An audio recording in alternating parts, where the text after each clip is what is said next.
How are y'all doing? Nice to see you.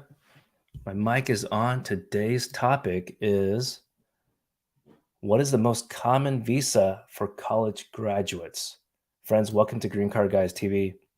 I'm your host, John Ting, here to solve your immigration problem or even prevent it from happening in the first place. Now, I'm trying to go live on Instagram too. There we go. All right, so I see there's some questions, but if you don't mind, I'm just going to go ahead and share what the main topic of today is.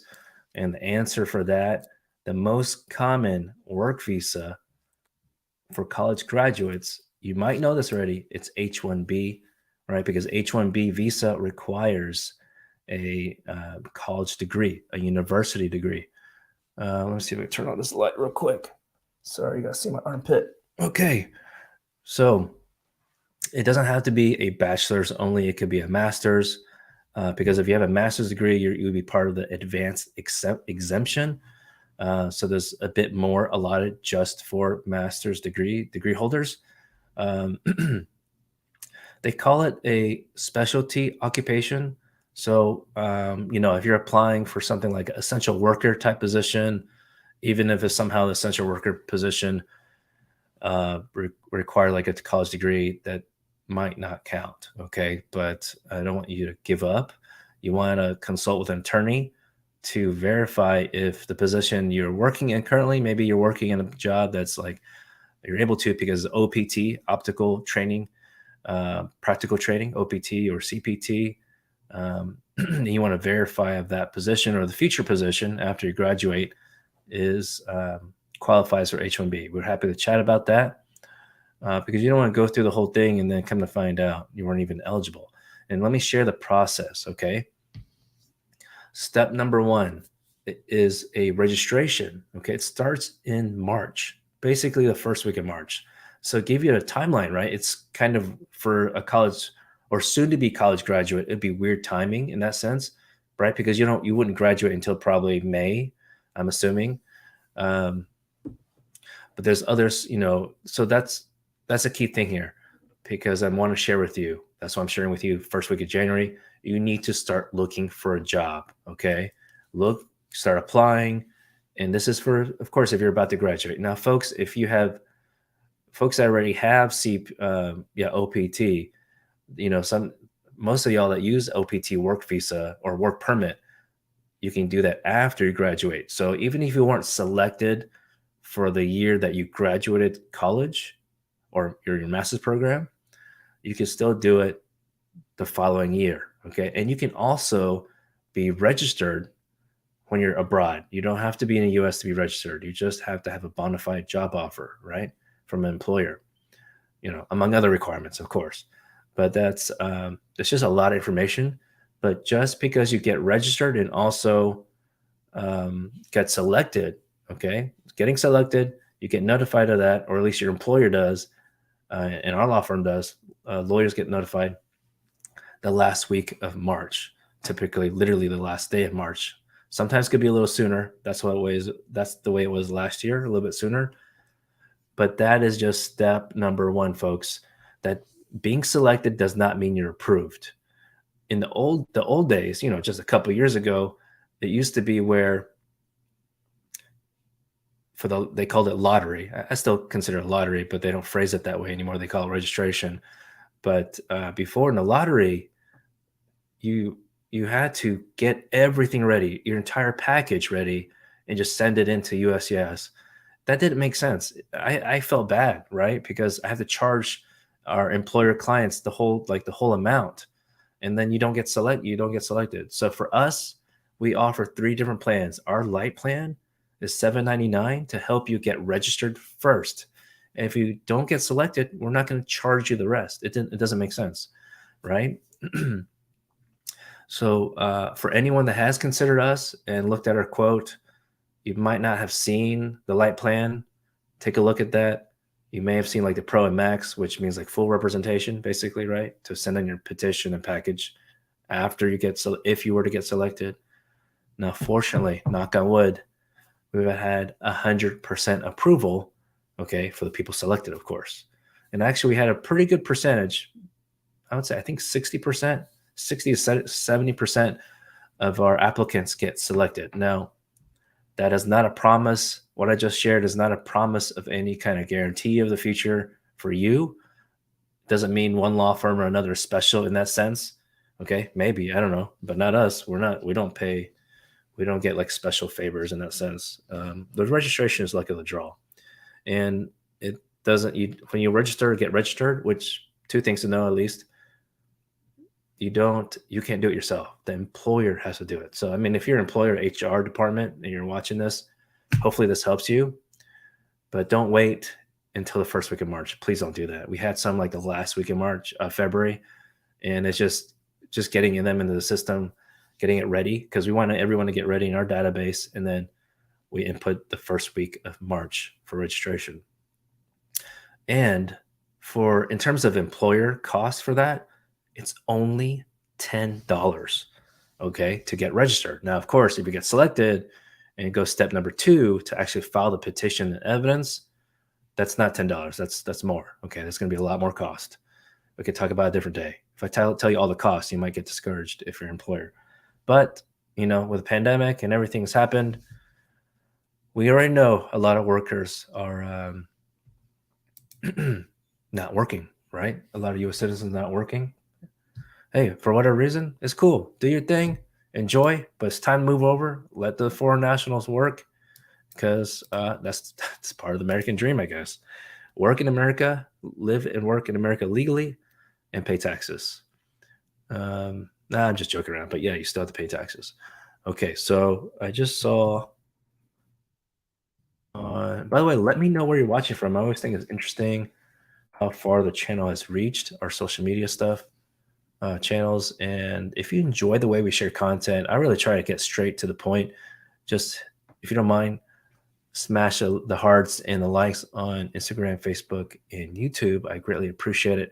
And also, if you know a friend or a coworker that may have an immigration question in the future, or maybe they're going through something right now and they're experiencing bad experience to their law firm, we're happy to give like a second, third. I've even had a couple people say we're the 20th lawyer they've consulted. I kind of feel bad, but I'm also honored at the same time that we were part of that group. I wanted to share something that I think I saw. Amazon? Was it Amazon? I don't want to say incorrectly, but Amazon and was it Facebook? Mhm. Okay. I feel bad for y'all, but I see here that let me see if I can go do this on a different page. I want to share you this layoffs. Okay. So if you already have H-1B, oh, for some reason they want me to sign up. Dang it. If you already have H-1B, okay, you just need to be ready. You need to be ready to pivot. Okay.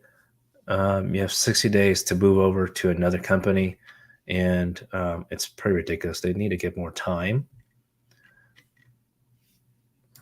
Okay, well, freaking Wall Street Journal's giving me the block also here. So you need to change employers, okay? Right. So the key thing when you're changing employers is that you don't have to have it approved for the change of employer application, H-1B, to start working.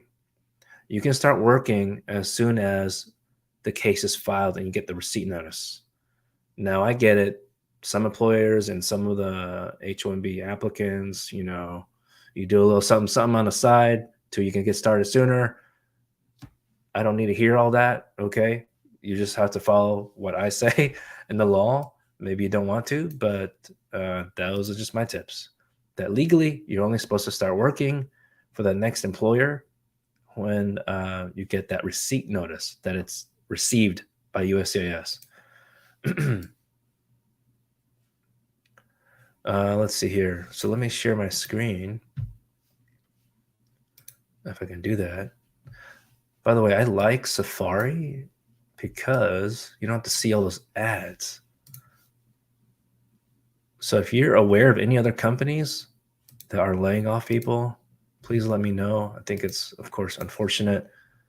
But you can see here that Amazon is laying off 18,000 people. Of course, that doesn't mean even a significant number of that are H-1B employees, but I know that Amazon, of course, sponsors some foreign nationals. So there's a lot of people. Oh, there it is. Looks like Facebook is cutting 11,000 jobs, and Salesforce is cutting 10% jobs. So very sorry for y'all in that situation. But you need to be ready. If you have H-1B or any other type of work visa through those companies, you need to be ready to pivot. Okay, especially these days with the pandemic and the stock market. Companies usually the first thing is they cut the workforce. So you need to take action. Okay, if you have any questions, please drop in the comments. There's a lot more things to know. Let me say one more thing about H-1B, and then I'm happy to answer any questions. That is what we call prevailing wage. Now, it's not technically or legally like minimum wage, but I kind of explain it to employers that it's definitely above minimum wage. Okay, but the purpose of having something called that the government Department of Labor issues out prevailing wage determination is because they don't want employers to undercut wages. So really, it's to benefit you as the foreign national as well. Now, the deal is that it's based on where you live, right? So if you live in New York, East Coast, West Coast, it's going to be a higher prevailing wage than like somewhere in Texas, like where I'm at. So it also may vary county to county, right? So like an urban city or urban area like Dallas County, Harris County, which covers Houston, would probably be more than a rural area, like in a farm area, countryside. So that's something that we do internally. So if you're HR or an employer, you're an entrepreneur, and you're interested in things like this, like how much would it look like to hire this person or even get approved? First of all, of course, let us know. Contact us because we can do that quick analysis for you. I mean, not quick like in an hour, but within 24 hours, we can provide it to you and share all the costs, because it's important that the employer HR knows all the potential costs involved, because we want you to be happy. Okay. We understand that everyone has a budget. The company has a budget. We are fully transparent. Of course, something that we quote you for the government cost may not be the same next year, because, by the way, USCIS has started the public comment period to get to increase fees. It's not official yet, but they made it through the federal comment period. So it's in process. Okay, folks, it's going to happen this year, because a comment period basically means if you don't agree with it, or if you do agree with it, the fee increase, then we can post a comment. It's all public information. It doesn't ask you for legal status. Even companies can do it. So that's kind of give you an idea. I don't know right now. I have to check for y'all. I'll have to go on a show later about that. I don't believe they're increasing for every single case type or application type, but I'll let you know. Okay. Let's see here. Anu, I see your last question. What is the fee increase for that one? I'm not sure right now. I could probably search it, but let's see here. I know I got an email about that as well. I don't know if you're like me, but I have a lot of tabs open. Okay, but let me see. As I try to find that, let me answer any other questions. By the way, we do offer free 15 minutes preliminary discussion, answer any of your questions as the best that we can. Unfortunately, you might not have the answer you're looking for, or even if we do have an answer, you might not like that solution or that pathway. And I get it, because a lot of people want to stay in America to get legal status, but some of y'all don't qualify for that. So you just have to know the truth. We're very transparent on that. You have to know the risk. But to get access to this free 15 minutes, you have to take the quiz on our website. When I mentioned this yesterday, for some reason the website was down, but it's back up. I checked this morning. Our team was quick to do it. So greencardguys.com. Okay, check it out. and you have to take a quiz. Really, it's just answering a couple questions to see what your case is about, see what your question's about, because we might be able to answer it through a free guide, which, by the way, if you're on YouTube, you can see it right here. Okay, this is a free guide. We have several on our website. If you're an investor, trying to think about family-based pathway, um, sue the government because the case has been taking too freaking long, which is common for many people, or for you're thinking about sponsoring someone for H-1B or even OPT for the work permit before another type of temporary work visa. So check it out. It has answers to common questions there. And even for folks that are abroad, if you're stuck outside the US and you already you have the residency, or at least before, we have a guide on that, maintaining status. Let's see here. Okay, so questions. Good morning. Good morning, Anu. Okay, your question is, you're hoping your U visa will come in a few months. Oh, you applied 57 months ago. Yeah, definitely a long time. Can you still go live in India after approval? Will it not be called abandoning? Um, you should check in with our team. I don't know about that part off the top of my head because that's typically not the case. Of course, most people that finally get the visa, they tend to stay there. So we have to ask our legal team to check on that. But usually when it comes to abandoning, it's the for residency, okay? Because you have to be here minimum 6 months in America for a calendar year. It does not have to be 6 months in a row. But if you think 1% in your mind, you think you're going to be outside the U.S. for more than 6 months, again, does not have to be consecutive. So if you like hop around, basically, if you got the travel bug because of pandemic, you have to keep that in mind. Okay. If you think you're going to be outside the US for more than 6 months in 1 year, you need to apply for a reentry permit. And you cannot, well, it is best. The best recommendation is you apply for that reentry permit while you're in the US, and to do that as soon as possible because you have to take your biometrics. Yes, sometimes because of pandemic, they say they're reusing biometrics, but that's not a black and white thing. You don't want to take a chance because if you apply for reentry permit 131 form, by the way, and then you leave and you're like, oh shoot, I got the biometrics notice, right? Appointment. So you don't want to take, unless money doesn't matter, then do whatever you need to do. But that's just my tip. Anu, you said that you missed what I said about looking for employers to work with or candidates. Yeah, we're not a job recruiter. I'm not saying I don't have tips with that. We do have an email where we share some resource links. Like I forget what the website is now, but it can show like the top corporations that tend to sponsor H-1B.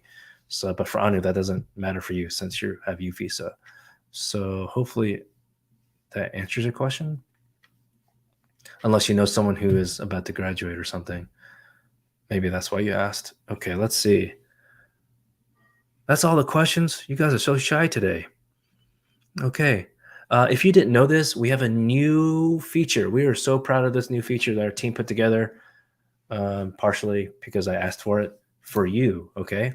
So it's intended for clients. It is support page. Okay. We offer as part, if you're a member client of our law firm, we greatly appreciate it, but this is one of the benefits you get. If you send an email, there's 3 different ways to contact us. If you send an email and you you are emailing us to the shared email inbox. Now, I'm not going to share our email, that other email, publicly because then we're just going to get a flood of emails from people who are not clients.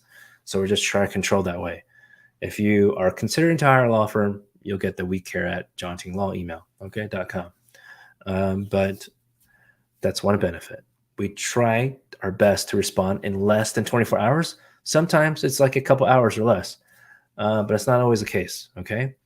Now, the second thing about that email is shared with our team. So even if I cannot respond or another attorney cannot respond, another attorney can respond, right? We have a team, or a client advocate can reply and provide you the answer you're looking for. Number two, in general, we answer our phone. If we do not answer the phone, I apologize in advance. We're changing. It's not because we don't want to. We're changing our phone system, by the way, because apparently sometimes the call comes in, but it doesn't notify us. So that's very strange. It's a tech glitch. It doesn't mean we don't want to answer, but we have a team of team members that are ready to answer your question. Of course, they're not lawyers, so please keep that in mind. If you have a legal question, which you likely do, that our cares team will see if they can schedule you for a consultation. It's not going to be for everyone, though, so please take no offense. We just have limited time in the day. You might have to wait several weeks, but if you think your questions are going to add up to more than 15 minutes, you're going to have to schedule a paid consultation, okay? And you can take a look at that at the Contact Us page. Let's see here.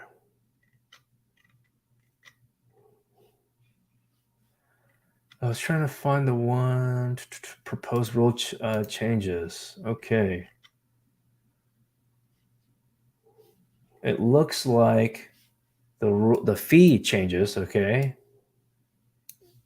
It looks like it's not for every single case type or application. But let me pull it up right now. Basically, of course, they're using the pandemic as an excuse. Let me see if I can pull it up on here. Okay. Okay, there we go. So I can share on Facebook and YouTube, by the way. So if you're on Instagram and you're trying to get to see what I'm sharing, you can always go to greencardguys.tv and it'll take you straight to the YouTube channel. But you can see here that their budget has increased. So why am I sharing this with you? And the main thing is because, of course, you need to know what the fee increase could be. We don't know exactly what that is. It has the current fee schedule right now. What they're planning to do is to preserve any fee waiver possibilities, okay, for low income and vulnerable populations, adding new fee exemption for certain humanitarian programs. They say limiting the fee increase for naturalization applicants, which means to become a citizen, but they're still going to increase it. Distributing fees based on filers' ability to pay. Interesting. That seems like it's going to be like a hybrid situation. That's interesting. They intend to eliminate the $30 return check fee, which, by the way, if you are going to pay the USCIS, try to do by credit card form or by check, but not money order, so that you could that could be another way you can track if USCIS received your application.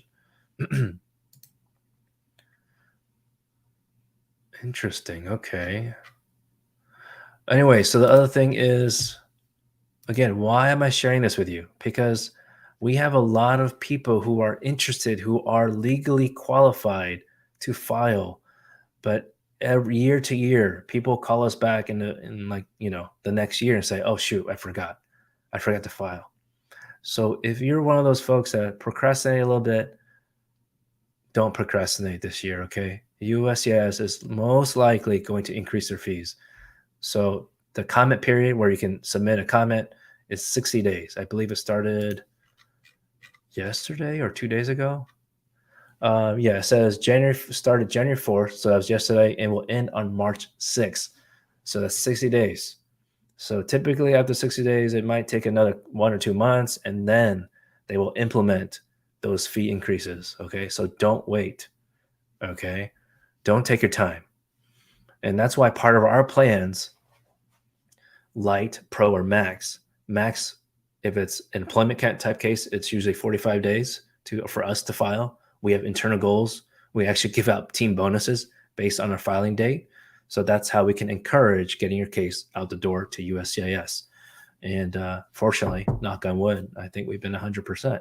I have to verify that. I check that every month. But the Pro plan is 60 days, right? So, of course, if we see some changes like this, we're going to help you to our best ability to get it out the door before the fee increases actually happen. But if you come to us later and you say you're ready, but then the fee increase already happened, we can't turn back the clock. So just a little tip there to don't wait on your ass, basically. Okay. Because some of y'all are waiting for, I don't know what the reason is. I know life gets in the way. Got to take care of your babies, take care of your family. But our team tries to make it as easy as possible for you to get your legal status. Okay, folks, I got to run to a meeting. So if you have any questions, please contact us. Our number is in the description box. And until next time, friends, please stay safe. Take care.